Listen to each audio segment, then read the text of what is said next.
As far as the lab trip, Friday we'll be meeting here. Carrie will be meeting here in Alberta at 9 o'clock in the morning and taking a van and meeting the rest of us at Keysville at 10 o'clock in the morning. And then we're gonna go to the produce auction, and it's only a few miles down the road.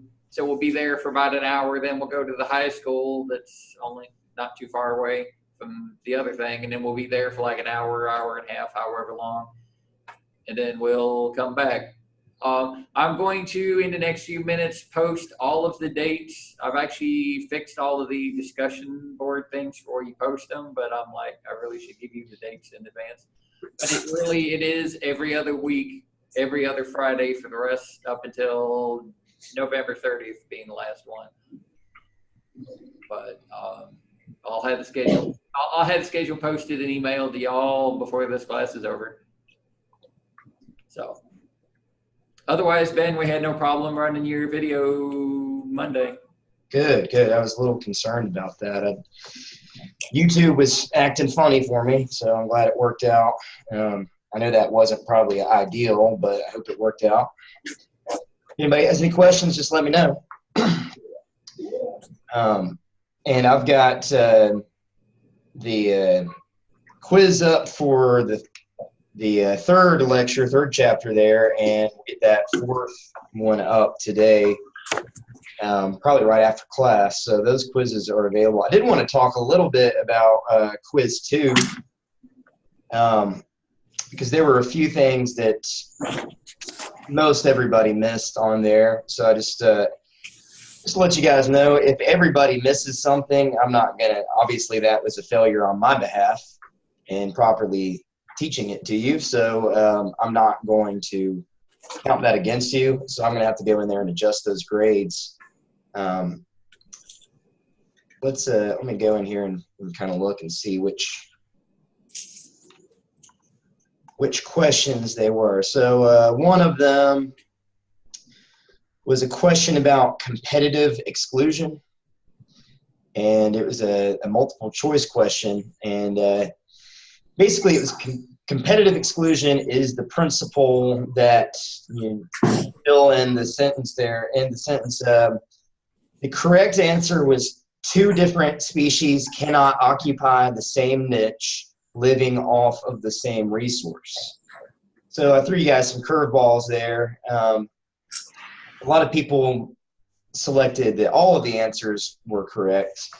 So I'm going to end up adjusting those points, but the big thing I want you guys to realize, and especially when it comes to test time, we'll do a test over this whole unit, and basically the correct answer being that you can't have 2 different species occupying the same niche living off of the same resource. You can have 2 species, different species occupying the same niche, as long as they're not living off the same limiting factor, which is the resource. Does that make sense to everybody? All right. The short answer question, what is a niche? Most people got pretty good ballpark answers in there. And probably the best answer I received there were a niche is a functional position of an organism in its environment that includes its habitats, its activities, and resources. So the thing about what a niche is would really kind of lead to that correct answer for competitive exclusion. So you definitely need to know what a niche is. And I kind of think of a niche as sort of kind of like a job, right? It's the role of an ecosystem as well as its habitat. So it's kind of both. It's its job and its address. You know, it's its home and what it does.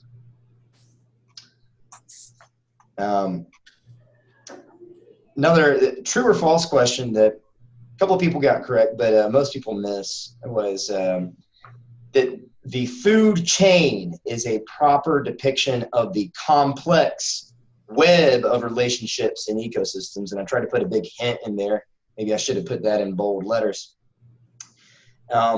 Complex web of relationships. The food chain is not a good depiction of that, because really it's just a linear flow of basically relationships in an ecosystem when they're never linear. I mean, there are not just, for instance, there's not just one organism eating the primary producer, eating the plants. There's multiple organisms consuming that. Finally, I think everybody knows this one. Ecosystem productivity is generally determined by another multiple choice question. And the answer that I think almost everybody put was carbon fixation, which I know that was tricky on my behalf. Again, I get kind of tricky on some of these questions. That's not correct, because carbon fixation occurs without affecting ecosystem productivity. The correct answer is photosynthesis, because that is how it actually gets into the ecosystem. We can have carbon fixation occurring without actually being a part of the ecology, really. So just make sure that everybody knows that the photosynthesis is the correct answer there. So if you see what your score is and you're getting a little depressed about it, don't worry about it. I'm going to change those by 30 points. Everybody's going to get 30 points on that, so I think that should bring everybody up to pretty close to a passing grade. If hopefully everybody will be passing after that. Does anybody have any questions about that? Comments, concerns? Go ahead and make any gripes or grievances that you have too. Was it a little bit more difficult? Did it make you angry? Did it make you want to shake your fist? Did anybody have a problem with the 60-minute time limit on it? Is that reasonable? Yeah, that was a good time. So, of course, the first one was not timed. Again, all of these are open note, open book, open web browser, really. So you can use whatever you have, but that's why I put the time limit on there. And I think 60 minutes is plenty of time to get all the correct answers.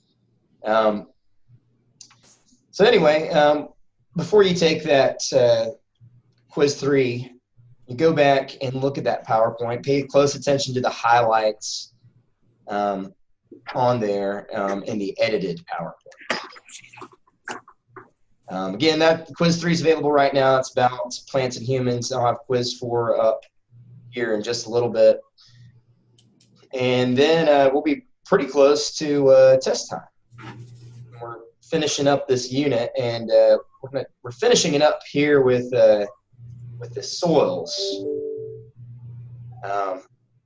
part. So let's I put a lab up that I want you guys to do, and I know you guys probably don't need more homework, but hey, that's what college is all about, right? So balancing your workload. It's kind of an extensive lab, so I'm going to give you guys about 2 weeks to complete it, especially considering that I'm actually going to have you guys go out and take a soil sample. And in doing that, it's better to wait until the soil is dry. So I'm not sure exactly what the weather looks like there for you all. Here for us, it's supposed to be sunny and drying out over the next week anyway. Is it about the same for you guys, the forecast? I don't know. Well, I'm hoping that in that 2-week period, you should be able to get a soil sample to conduct the lab. It's better. It's not, you don't want it like completely dry, but you don't want it saturated either for it to really work very well. So we're going to spend a considerable amount of time this morning just going over the lab, and I'm really just going to go ahead and show you exactly how to do this lab, because people do have struggled with this. I do a very similar lab to this in my soils class, and I've had people struggle with it, so that's the reason why I want to go over it. All right, I'm going to share my screen here and kind of show you guys where the lab is and pretty much everything you need to do for it.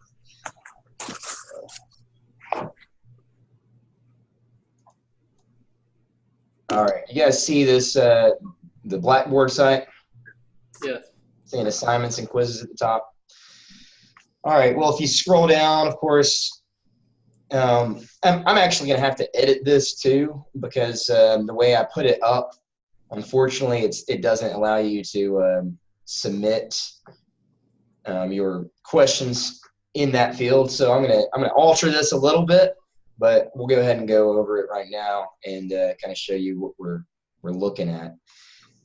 Basically, what we're doing here is trying to learn more about soils, because of course soils are, you know, the main factor that we can have some influence over in terms of crop productivity. You know, we really can't do anything about the climate, but we can do some things about the soils. So you'll see here on the Soil Surveys and Classification Lab that we've got a questions thing attached. I'm going to make that to where, or try to make that to where you can answer the questions in that window and submit it through the lab. So it's not like that right now, but again, you got 2 weeks to do it. So basically what we're looking at is the USDA NRCS, which is the Natural Resource Conservation Service. They've created this soil survey program really over, you know, pretty much the past century, maybe a little bit less than that. But they first created the Soil Conservation Service really kind of right as a response to the Dust Bowl problem in the Midwest. And in doing so, they started mapping soils throughout the United States. So they actually physically had agents out there physically mapping soils all over the country. It's a huge deal, really. It's a massive undertaking by that governing body, and which then became the USDA's branch, the Natural Resource Conservation Service. So there's a couple of ways to kind of go about this. You can either, one, use the index to map sheets, and for each county, and I know some of you guys might live in different counties. Does anybody live in a different county? Most of you are in Halifax, right? Is that correct? Is everybody in Halifax? No, we've got some Mecklenburg, Greensville, and Brunswick. And I'm around Southampton. Okay. Wow, Southampton, and then Lunenburg, I guess. Some of y'all in Keysville. So one way to do the lab is to actually, and it's kind of tricky because it doesn't work on every operating system and with every web browser. There's differences in software. So one way to do it is actually to go to this, what is mentioned here, the index sheets included with soil maps. And just to kind of give you an example of this, we'll kind of do a Google search here they have PDFs basically of every county. And these are kind of in conjunction with your cooperative extension service that for us in Virginia is in conjunction through operation with the Virginia Tech or Virginia State University. And kind of both, really. So really what we're looking at here is the results of these cooperative extension services. So you can look at soil survey for your county. So let's just say Halifax, you put in Halifax County soil survey, and let's put Kirby there. I'm not typing well this morning. And it should come up with, watch out for North Carolina. You want to do that. Virginia, of course. So you would click on that. See, notice that it is a PDF. And this is just one way to do it. I kind of like to use the PDF myself because all of the information is in one place, or most of it anyway. If you do this, if you use the PDF, notice here we got 607 pages. So I mean, these are really, I mean, they're really long documents. But you got to navigate through it properly. You want to use this up here, the bookmark symbol, and you'll go to index to map sheets. And just as I suspected on here, it's not working on my computer. We just got Windows 10 and it's some reason with Windows 10 and Google Chrome, it doesn't work. It might work in Internet Explorer, or if you download the PDF, it might work. Either way, sometimes that index to map sheets works, sometimes it doesn't. What it should do is pull up a large map of the whole county, basically, and in your case, the city of South Boston. And it should, you would have to actually navigate to the area that you want to look at. The big thing here that I want you all to do is to actually look at an area that you're going to be able to get a soil sample. So the other way to do that, you can use the PDF, or you can just go to use this web soil survey. And I've attached a PowerPoint presentation here too. If you click on that, that kind of runs through it as well. So that's just kind of a resource for you guys to check out and to get a little bit more understanding of a little bit about the history and why they do it. But there's also this link here for the web soil surveys. And let's make sure that that works. Yeah, there we go. So to use this, you would just want to click the green button here, Start Web Soil Survey.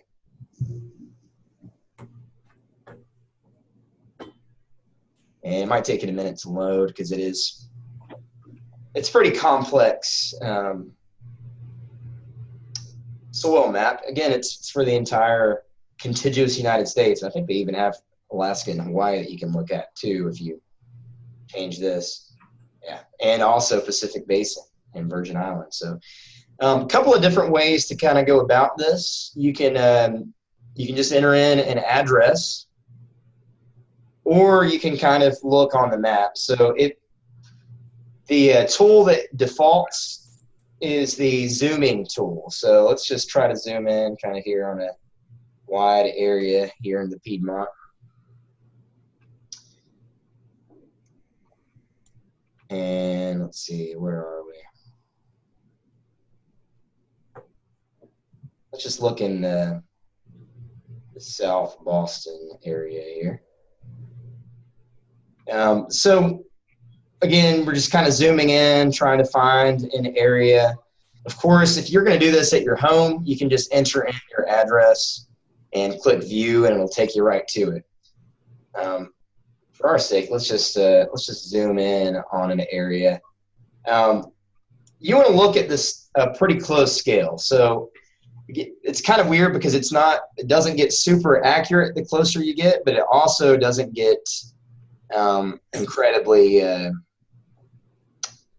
accurate on the wide scale either. So let's just pick out a random area here, and we want to see somewhere maybe with some farmland. So I'm just kind of zooming in, and then what you have to do in order to actually get the soil data here, you have to click on Define Area of Interest. You can either do that by rectangle or by polygon. So let's just look at this area right here. It looks like we might have a tree farm and I don't know, some bare soil there. So I'm just gonna use that polygon. When you're finished with it, you gotta double click it. If you're using the rectangle, you just make the box. This is gonna create our area of interest, and then it's gonna zoom in on what you selected there. Once you have your area of interest defined, you're going to go back up here to the top. And you see these tabs up here at the top. We got Soil Map, Soil Data Explorer, and so on. First, you want to click on Soil Map. And that's going to change that from just, the map, your area of interest shaded, to actually what soil series you have there. So notice we got a Clifford sandy loam, and they define them with different map unit symbols. So 8 is the series. That's the map unit name. But then the letter after the number is referring to the slope. Because topography, as we mentioned earlier, can change your soil type and what you have. So we got a Clifford sandy loam on 2 to 8% slopes, and then we have one on 8 to 15% slopes. And those soils are going to behave differently based on what that slope is. So we've got our soil series, and the first question on that lab is basically, what are the map unit names? So you would go ahead and list all of those map unit names. And then we're going to look at the questions. Let me kind of go back here and pull up the questions for you. I'm try to, if we have enough time, I'll go through each of these and kind of show you exactly where to find the answers, because some of them are a little cryptic. So it's up here at the top. That might change when I change this, but it's going to open up a Word document in another window. Give us the questions. Do that over here. So here's your questions, and again, I say using that soil web survey or PDF. If you guys want to, you can just fill this in on the Word document, save it, and then submit that for your lab. So what are the names of the map unit descriptions or soil series? And then we want you to do actually a web search for the name of the map unit description. So let me kind of go back here to the soil web survey. If I can find it. There we go. So we would look at, for instance, we got a Clifford sandy loam here. Just type that into a Google or other web search. Let's just do that, just so you can see what I'm talking about here. Clifford sandy loam. Generally, if you type that up, then you're going to get one of these web pages coming up.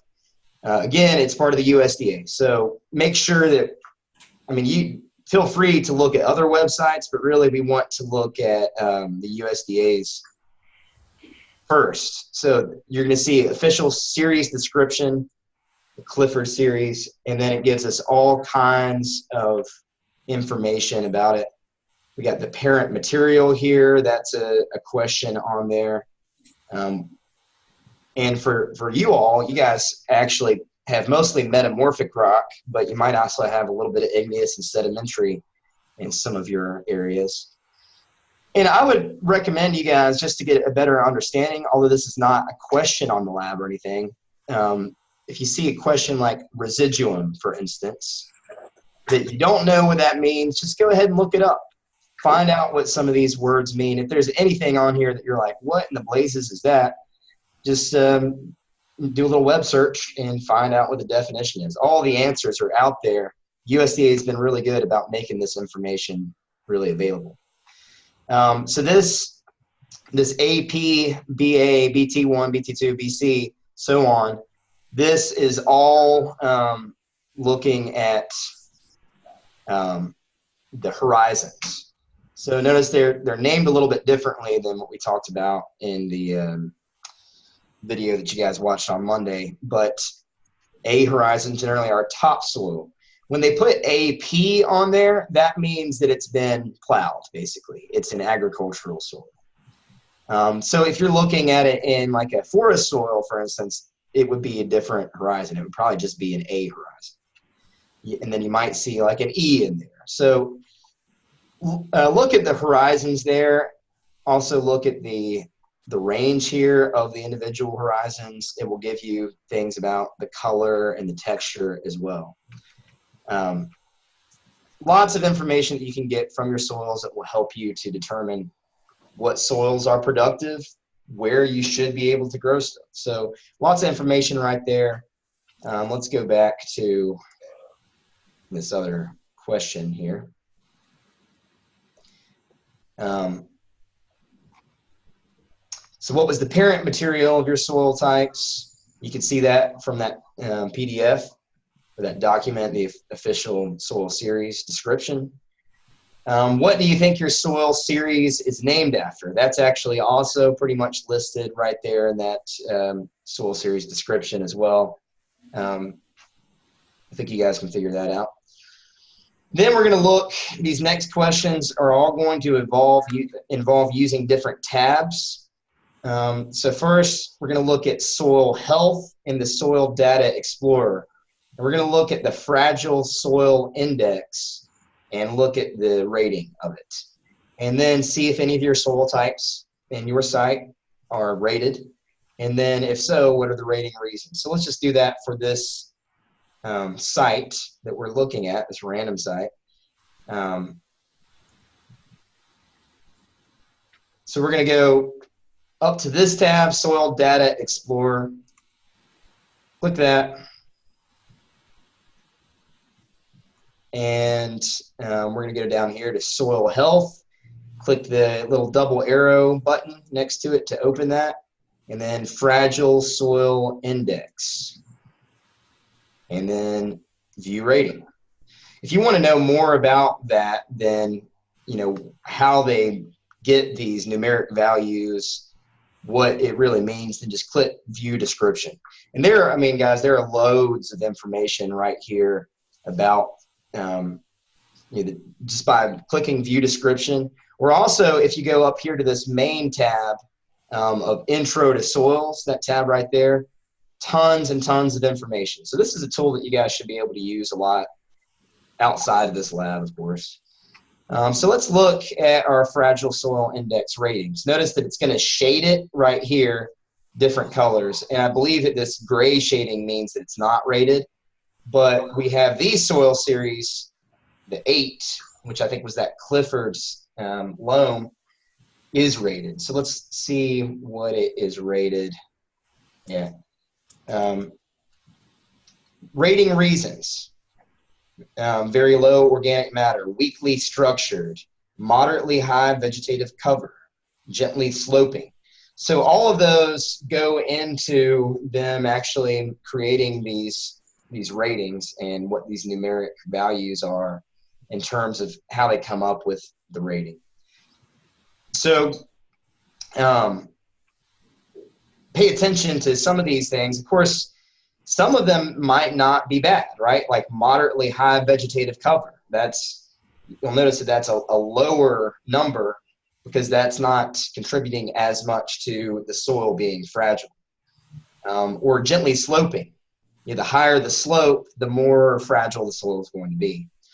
These higher numbers, like very low organic matter and weakly structured, are really the main reasons that it becomes a fragile soil, or how it could become a fragile soil. So that's one question there. Let's go back to the other questions here. Next, under vegetative productivity, we're going to look at the yields of non-irrigated component and click and view the ratings based on different crop options. And this is something for you guys to just kind of play around with. They don't have every single crop listed, of course, mostly just the commodity crops. But let's just go in and play with it on this one soil. So again, we're going to go back up here. We're going to go to vegetative productivity. And you can feel free to play around with it looking at other things like forest productivity or crop productivity index. But what I want you to look at most is this yield of non-irrigated crops component. And the reason being is that a lot of times we don't really get much information from some of these other indexes and different suitability ratings and production. So if we click on that yields of non-irrigated crops components, we have options. For instance, we've got alfalfa hay, we got barley, corn, grass, legume hay, pasture, soybeans, tobacco, and wheat. Again, kind of more of our cash crops. And all of these are not going to be really suitable to our area. And because of that reason, you might not get, you really might not get any good information. So let's just click on something that I kind of doubt we would be growing, like barley. And we've got BU there, that's bushels. So let's view the rating of barley and see what they say. Actually, we do get some information there.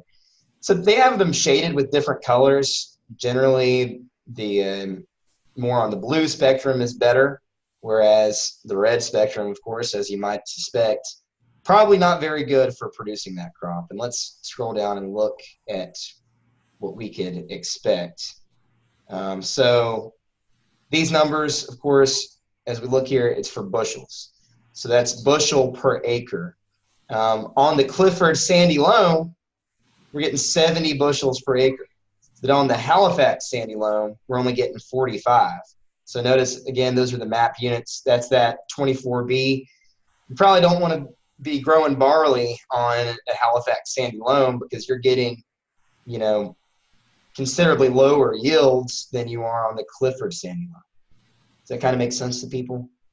So play around with that and look at different crops. Let's look, for instance, at corn. Same deal, it's in bushels. Look at that rating. Notice it's pretty much the same. Again, being a grain crop, it's pretty similar, although we get higher yields on corn on all the soils. And then let's look at another one that's got a different measure. Let's look at pasture, for instance, and view the rating of pasture.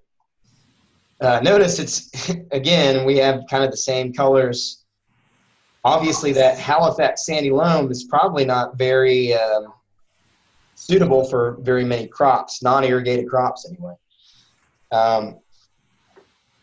So AUM, is our measure here. Does anybody know what AUM is?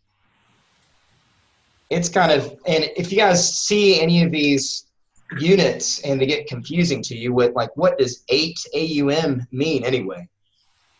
Basically that means animal unit measure. Animal unit measure, I think, is what that stands for. And basically for pasture, we're looking at grazing animals, right?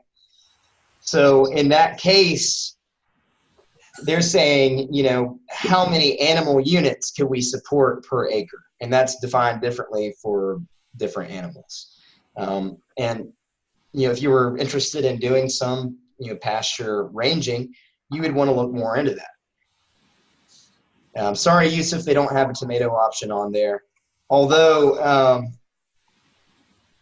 if you were interested in looking at, I think you can get crop productivity indexes. I think you can get something to do with irrigated crops on there. So yeah, in some cases when we get like crop productivity index, you'll get some of this stuff coming up. They don't have a rating for that specified area of interest because they don't have the data for it. And whenever you guys do a soil test and send that into the soil testing lab at Virginia Tech, they actually compile some of this information and put it back into the database. So it's pretty interesting how all this works together. All right, let's go back, look at the next question here. Soil properties and qualities, and then we're going to look at chemical properties and look at cation exchange capacity, which, as we talked about, or as you guys heard about on Monday, cation exchange capacity is a measure of available cations. It doesn't necessarily mean fertility, but it does mean, you know, how many ions, how fertile the soil could be, if that makes any sense. For really clayey soils, you can have a high cation exchange capacity, but they might not necessarily be agriculturally productive because they're so heavy clay. So let's go back and look at this cation exchange capacity. Notice that you have to fill in the depth based on your soil series. So back over here. We're going to switch our tabs for this. So we're going away from suitabilities and limitations for use. We're looking at soil properties and qualities. And we're looking at soil chemical properties and cation exchange capacity. And if you just click view rating, notice nothing's going to happen. You have to define the top depth and bottom depth. So for the A horizon, we're going to say 0 to 12, and it's important to change that to inches. And then view the rating. Again, it's going to break it down for each particular soil. Notice we have kind of the opposite of what we saw in kind of the crop productivity question. We're getting red shading for our Clifford sand loam here, and then a blue shading here for this Spriggs Rosallo complex. By the way, if you guys get a complex for one of your soil series, you want to search for those individually. So you would search for Spriggs series on one page and then Rizzolo on another page. All right, so ratings are in milliliter equivalents per 100 grams. Really what we're looking at here, though, is generally the higher the number of the cation exchange capacity, the more fertile it is. So you want to kind of list those numbers for each of your soil series. And it also gives it a good description. It breaks down what they're talking about, what the units of measure are, and kind of how they get that. All right.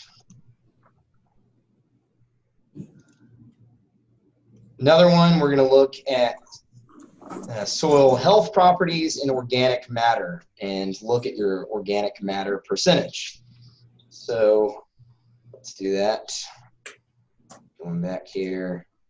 I always find it's easy to just basically close these down. If you click that arrow, it's going to close it or make it easier to kind of look at it. So soil health properties, soil health, organic matter.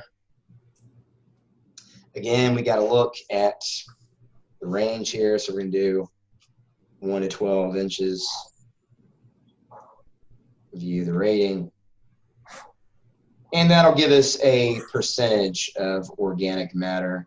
And it will tell us a little bit about how much is there, how much could be there. And if you remember, they said that one of the soil fragility index there was that it is low in organic matter. We got 1.5%.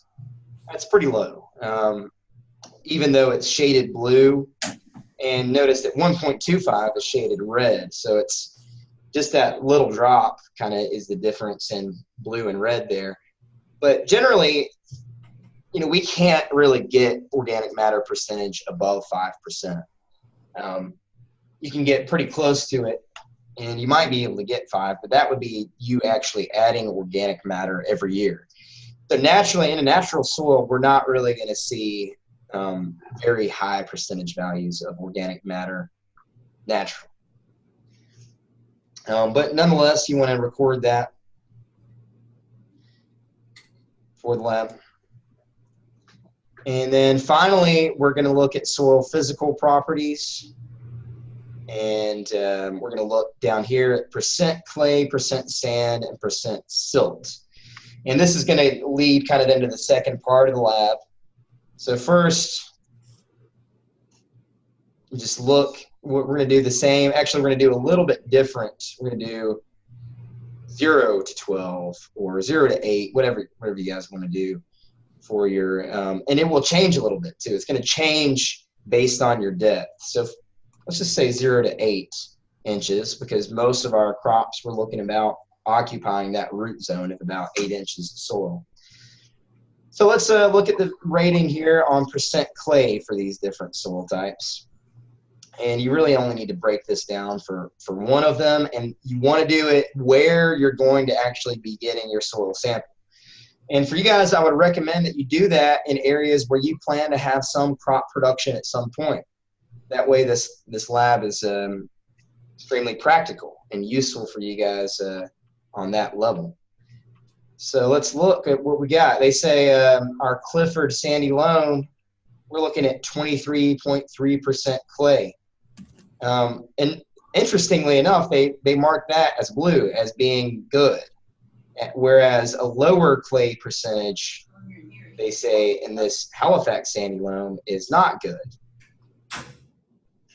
Generally, people don't think of clay as being good, but really we have to have it, right? Clay is extremely important for holding nutrients and holding water in soil. So generally, I think we tend to think of clay soils as being bad because they're often poorly drained, but that can be a good thing.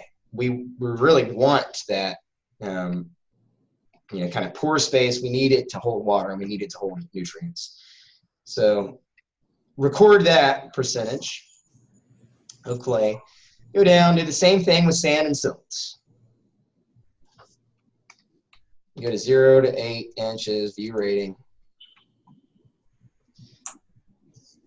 So for sands, in our Clifford sandy loam, we've got 51%, which they're saying is red in this case, and 24B, our Halifax sandy loam, 67%, they're saying that's better. So different perspectives, right, for different crops. Nonetheless, record your percentage there. And let's look at silt. Same deal, 0 to 8, changing that to inches and view rating. And again, it's kind of flip-flopped, 25% silt in this case.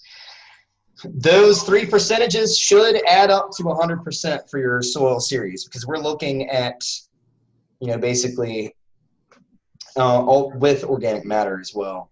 Your organic matter percentage could factor into that, but we're looking at those as being our soil texture components. So those should add up to near or pretty much 100%. All right, so record that, and again, this is an estimate, right? So the second part of the lab is going to be down here. And again, I'm going to change this as well. But this is a pretty good YouTube video I found that really breaks this down. It's doing a mason jar soil test. So basically what you're going to do is you're going to take a representative soil sample. You're going to do that by, say, selecting like 5 spots on your plot, digging a little bit of soil out. We want to get any rocks or stems, any organic matter, any roots, any big chunks of soil too. We want to get those out. So you want a fairly granular soil that you're putting into your mason jar. I'm going to fill it up about 1/3 of the way. You're going to get your representative soil sample from about 5 different spots and then mix it all together in like a 5-gallon or 3-gallon bucket, whatever. Mix it together in a bucket and then put your soil. It doesn't have to be sifted necessarily, but just make sure that there aren't any chunks of rock in there or chunks of big chunks of roots or stems or whatever, or large chunks of organic matter. Try to get that out of there before you put it in the jar. And then you're going to basically just follow the directions in the video to do the jar test. They talk about using a non-foaming liquid dish detergent, but I found that really the best thing to use is, it's listed down here, 20 Mule Team, the powdered borax. You guys know what I'm talking about? You can find it in any grocery store, kind of in the laundry detergent section. And the reason we're going to use that is because if you think about it, it does the same thing on your clothes as what it does to the soil. It breaks it up into the different components. So you're going to take it, you're going to fill it up with water. You're going to, after you put your soil in there, you're going to put your borax in there, and then you're going to shake it up like crazy for about 2 minutes, and then let it settle. And you're going to have to set aside some time for this, because really you want it to settle as long as possible. An hour is good. And really, I mean, to get the perfect striations, you really want to do it for about 24 hours. We've done this in some cases. You won't see clear water at the top for several months, especially if you have a higher clay percentage.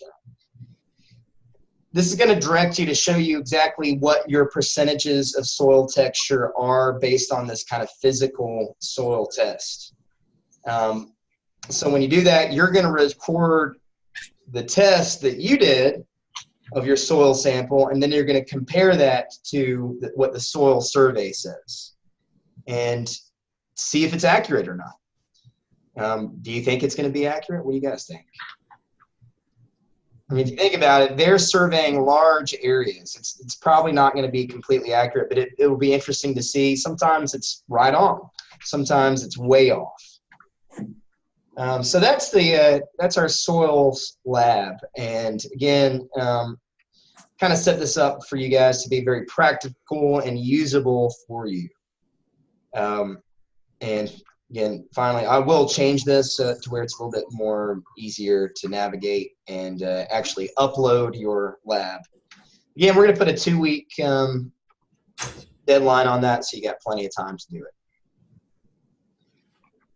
So that's our soils lab. Does anyone have any questions about that? Comments or concerns? Gripes or grievances? The one thing I'll say is where you've got those assignments and lab things, I'm actually putting links to our lab trips in there as well, so it's one-stop shopping for everybody. That's what I've been working on while you've been teaching today. Oh, okay. Thanks. So those things will be coming up, and just feel free to shuffle the order around as you add other stuff in. Okay. But anyway. And yeah, I said lab 3. Of course, you don't let that confuse you, because you probably want to be working on your lab 2 discussion and report. I renamed those Lab Trip 1, Lab Trip 2, Lab Trip 3, so they're separate. So hopefully that's not too confusing for anybody. Yes, and that's what I'm hoping, with all the links being in the same area, they can see it's 2 separate things. So that's the dream, at least. All righty. Well, I appreciate that, Tom. Well, if you guys don't have any questions, we'll leave it at that. Take the quizzes. Again, I'm going to give you at least a week to do the quizzes, both 3 and 4. So get those taken care of, and then we'll do some review and put up the next quiz, and then we'll have our first test. We'll do a little bit of review before that, though, so everybody's on the same page. All right. Well, if you guys don't have any questions or anything, we'll let you go. Have a great day, and I hope everything's okay, especially with that flooding with the Dan River. Yep. Here's hoping. Here's y'all. Take care. Okay. Bye, everybody. See the lucky of you in a few minutes.